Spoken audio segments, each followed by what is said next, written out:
Bharatiya Janata party के एक प्रत्याशी हैं, लेकिन जो अन्य दलों के लोग लड़ रहे हैं वो भी भारतीय जनता पार्टी के हैं। बिल्कुल, आप देखिए जो गठबंधन प्रत्याशी हैं श्री राठौर जी, जब वो एमएलए थे सीतापुर सदर से और सत्ता में थे, उस वक्त खैराबाद में एक अतिवादी आतंकवादी ने वहाँ पर उनके संरक्षण में हमारी माँ बहनों की ऐसी ऐसी गंदी गालियाँ दी, वो सभी को पता है। आतंकवादी कौन? आतंकवादी कौन था? सब जानते हैं। उनकी संरक्षण में आज वो हमारे समाज में बीजेपी से डमी कैंडिडेट कह दीजिए उन्हें, वो हमारे समाज में वोट मांग रहे हैं।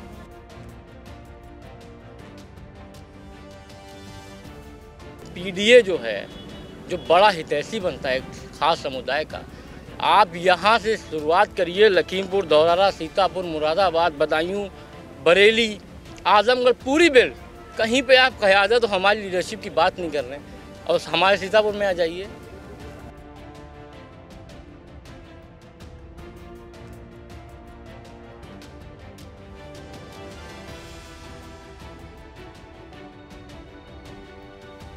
एक हमारे महबूब लीडर हुआ करते थे जनाब जासिम अंसारी साहब, हम लोगों के नेता थे। समाजवादी पार्टी ने उन्हें एमएलसी का झुंझुना थमा दिया। एमएलसी झुंझुना होता है? झुंझुना थमा दिया। कैसे आप झुंझुना कह रहे हैं? एमएलसी का झुंझुना थमा दिया, उनकी ज़मीन ख़त्म कर दी, लीडरशिप ख़त्म करने की कोशिश करी, तभी तो मैं मैदान में आया हूँ।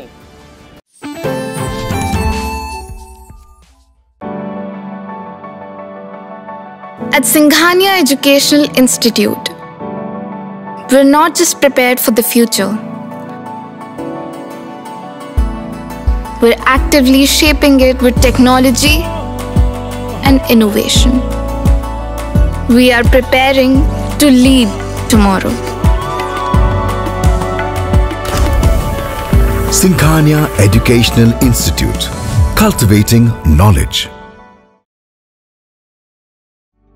रिफाइंड ऑयल और प्रोसेस जैसे अनहेल्दी ऑयल्स ने तो जैसे पूरे मार्केट पर कब्जा ही कर लिया है, मगर अब आप इसकी चिंता ना करें, क्योंकि आ गया है वंश कोल्हू का प्योर सरसों कच्ची घानी ऑयल। लकड़ी कोल्हू मेथड से तैयार, ये है नेचुरल और हेल्दी भी। वंश कोल्हू प्योर सरसों कच्ची घानी ऑयल के साथ। वंश कोल्हू, तेल सही मिलेगा यहीं। और सीतापुर संसदीय सीट पर पीडीएम की ओर से कासिफ अंसारी नामांकन कर वापस लौट रहे हैं। कासिफ, ये बताइए कि आपने नामांकन कर दिया, पीडीएम में कौन कौन लोग आएंगे आपके प्रचार के लिए और किसका गठबंधन है, कौन कौन लोग हैं इसमें? देखिए, बैरिस्टर असदुद्दीन ओवैसी साहब के निर्देश अनुसार, डॉक्टर पल्लवी पटेल जी के आदेश पे, उनके आशीर्वाद से, और राष्ट्रीय उदय पार्टी प्रगतिशील कई दल हैं जो इस पीडीएम पिछड़ा दलित मुसलमान गठबंधन में शामिल हैं, और जहाँ तक सभी पार्टी के राष्ट्रीय अध्यक्ष जी प्रचार प्रसार करने के लिए आएंगे। क्या लगता है आपको, चुनाव चिन्ह को लेकर के अभी एक बयान आया है उनका कि चुनाव चिन्ह यूपी में नहीं देंगे, वो तो बहुत पहले स्पष्ट हो चुका है। बैरिस्टर साहब ने तो इस गठबंधन में भी ये चीज़ स्पष्ट कर दी थी जब प्रेस कॉन्फ्रेंस हुई थी, तो उसका कोई इशू नहीं है, सभी जानते हैं। कौन सा चुनाव चिन्ह जो आयोग देगा उस पर लड़ेंगे? जी जी जी, आवेदन गया या अपना दल का जो भी चुनाव होगा वो तो कल पता चल जाएगा आपको। तो काशिफ, क्या लग रहा है आपको, माहौल क्या लग रहा है जिस समय सीतापुर की अगर बात करें तो यहाँ माहौल आपको क्या दिखाई दे रहा है? माहौल साफ ये है कि मेरी और बीजेपी की सीधी लड़ाई है। बीजेपी ने सेटिंग से जितने भी लोग लड़ रहे हैं, चाहे वो गठबंधन समाजवादी का हो या फिर बीएसपी का प्रत्याशी और भी निर्दलीय, ये सभी बीजेपी के लोग हैं, भेजे गए हुए। वो बीजेपी के पूर्व विधायक हैं, आप भी जानते हैं, सभी लोग जानते हैं। तो ऐसे में साफ साफ है। और एक बात आपको बता दूं कि उत्तर प्रदेश में 2 सीटें ऐसी हैं जो इतिहास रचने जा रही हैं। एक नगीना से बड़े भाई चंद्रशेखर आज़ाद जी, और सीतापुर लोकसभा से काशिफ अंसारी। तो वो तो आज़ाद समाज पार्टी से लड़ रहे हैं और यहाँ आपके मुकाबले में उन्होंने खुद प्रत्याशी उतार दिया। मैं ये बता रहा हूँ, 2 सीटें इतिहास रचने जा रही हैं उत्तर प्रदेश में, और देश का सबसे युवा प्रत्याशी हूँ मैं। कितने साल एज है? 25 साल। तो अभी 25 साल में आए, चुनाव लड़ने के लिए कूद गए। तो काशिफ, ये बताइए कि जैसे मान लीजिए अगर आप बात कर रहे हैं कि भारतीय जनता पार्टी के एक प्रत्याशी हैं, लेकिन जो अन्य दलों के लोग लड़ रहे हैं वो भी भारतीय जनता पार्टी के हैं। बिल्कुल, आप देखिए जो गठबंधन प्रत्याशी हैं श्री राठौर जी, जब वो एमएलए थे सीतापुर सदर से और सत्ता में थे, उस वक्त खैराबाद में एक अतिवादी आतंकवादी ने वहाँ पर उनके संरक्षण में हमारी माँ बहनों की ऐसी ऐसी गंदी गालियाँ दी, वो सभी को पता है। आतंकवादी कौन? अतिवादी, आतंकवादी कौन था? सब जानते हैं। उनकी संरक्षण में आज वो हमारे समाज में बीजेपी से डमी कैंडिडेट कह दीजिए उन्हें, वो हमारे समाज में वोट मांग रहे हैं। पूर्व विधायक बीएसपी से जो चुनाव लड़ रहे हैं, कल तक वो एक हफ्ते पहले भाजपा में थे। तो ये सभी लोग बीजेपी इनका असल घर है। ये केवल हमें हराने के लिए, हमें कमज़ोर करने के लिए दूसरे दलों से भेजे गए। लेकिन ये कहा जाता है कि असदुद्दीन ओवैसी भाजपा को जिताने के लिए लड़ते हैं। बिहार का चुनाव देखिए, बिहार में जितना असदुद्दीन ओवैसी वोट पा गए थे, उसके कारण वहाँ विपक्षी पार्टियाँ हार गई थी। तो हमें आप पीडीए में नहीं लिए, हम तो आखिरी तक इसीलिए डिसीजन नहीं लिया बैरिस्टर साहब ने कि ठीक है आप सेकुलर, अगर सेकुलर का नारा दे रहे हैं, लेकिन फिर जब समीक्षा हुई, हम लोगों ने नज़र दौड़ाई तो पीडीए जो है, जो बड़ा हितैषी बनता है खास समुदाय का, आप यहाँ से शुरुआत करिए, लखीमपुर, धौरहरा, सीतापुर, मुरादाबाद, बदायूं, बरेली, आजमगढ़, पूरी बेल्ट, कहीं पे आप क़यादत तो हमारी लीडरशिप की बात नहीं कर रहे हैं। और हमारे सीतापुर में आ जाइए, एक हमारे महबूब लीडर हुआ करते हैं जनाब जासिम अंसारी साहब, हम लोगों के नेता थे। समाजवादी पार्टी ने उन्हें एमएलसी का झुंझुना थमा दिया। एमएलसी झुंझुना होता है? झुंझुना थमा दिया। कैसे आप झुंझुना कह रहे हैं? एमएलसी का झुंझुना थमा दिया, उनकी ज़मीन ख़त्म कर दी, लीडरशिप ख़त्म करने की कोशिश करी। तभी तो मैं मैदान में आया हूँ। यहाँ क़यादत और लीडरशिप ख़त्म नहीं होने देंगे हम। ये मंसूबे उनके नाकाम करके रहेंगे इंशाल्लाह। तो लगता है यूपी में क्या है, आपकी ज़मीन क्या है? असदुद्दीन ओवैसी की ज़मीन कौन सी है? आप बताइए, कोई एक सीट बताइए जहाँ से आप लोग जीत पाए हों, इतनी बार लड़ते हों। ऐसा है, सन 84 में तो बीजेपी के पास ज़मीन नहीं थी, आज पूरे देश में काबिज है। तो वक्त है, परिस्थितियाँ हैं, जनता के फैसले हैं, तो पता चल जाएगा, रिजल्ट आएगा। बीजेपी ने तो नहीं लड़ाया? किससे? जैसा माना जाता है बाहर की बीजेपी लड़ाती है असदुद्दीन ओवैसी। सामने सारे लोग बीजेपी के कैंडिडेट हैं। पूर्व विधायक जो गठबंधन, वो भी बीजेपी के पूर्व विधायक, सभी जानते हैं। तो बसपा के भी निर्दलीय जो भी हैं, आप हमें बीजेपी का तमगा दे रहे हैं। नहीं, मैं नहीं दे रहा हूँ, लोग कहते हैं, विपक्षी पार्टियाँ कहती हैं। दूसरी बात, चलिए आप संगठन में लंबे समय से हैं, मुद्दे क्या हैं आपके? मुद्दे क्या रहेंगे? मुद्दे ही मुद्दे हैं। बेरोजगार परेशान, किसान परेशान, महिलाएं परेशान, हर तरीके से सारे मुद्दे ही मुद्दे हैं।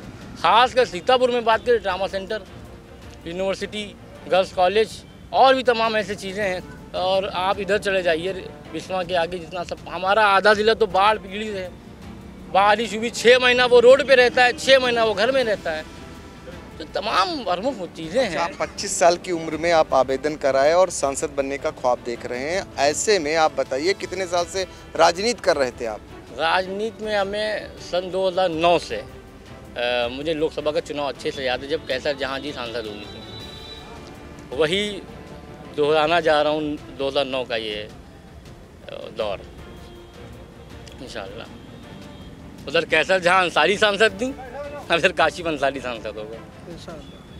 देखिए, काशिफ अंसारी जिनका कहना है कि सीतापुर से अब मुसलमानों की जो राजनीति है वो ख़त्म हो रही है, इसलिए वो आगे आए हैं। क्योंकि पूर्व में कैसर जहां यहाँ से सांसद रही हैं, अब काशिफ अंसारी चाहते हैं कि उस राजनीति को आगे बढ़ाएं। और फिलहाल उन्होंने तमाम आरोपों को भी नकारा और जो मुद्दे हैं सीतापुर के उनको भी रखा।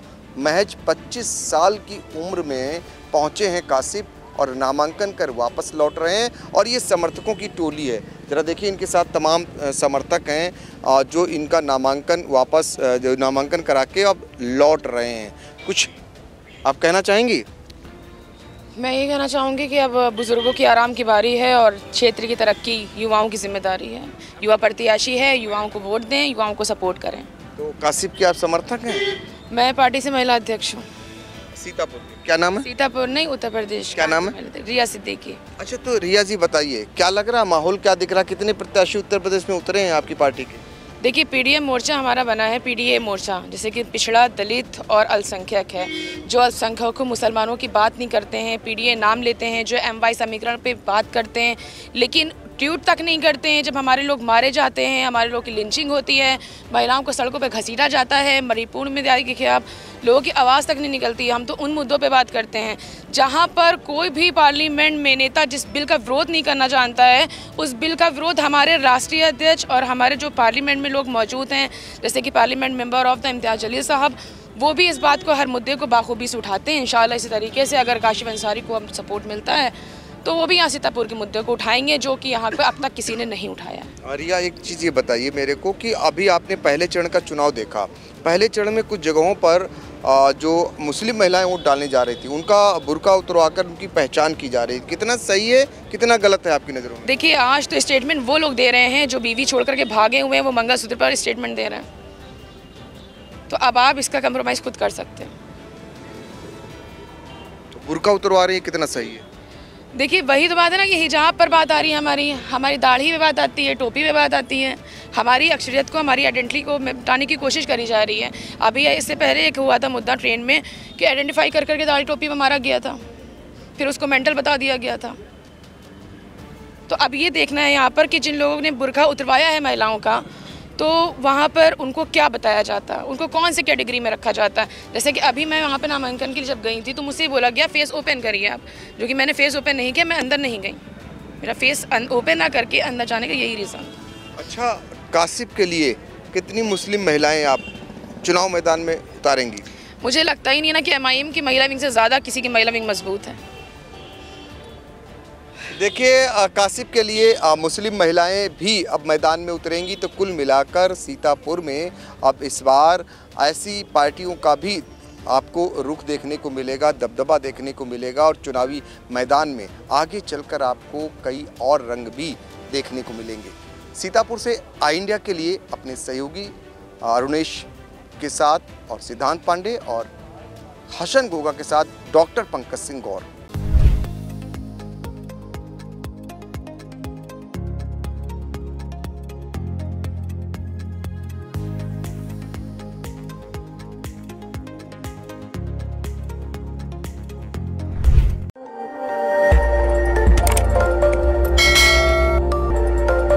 खबर आपकी, नजर हमारी। देखते रहिए आई इंडिया।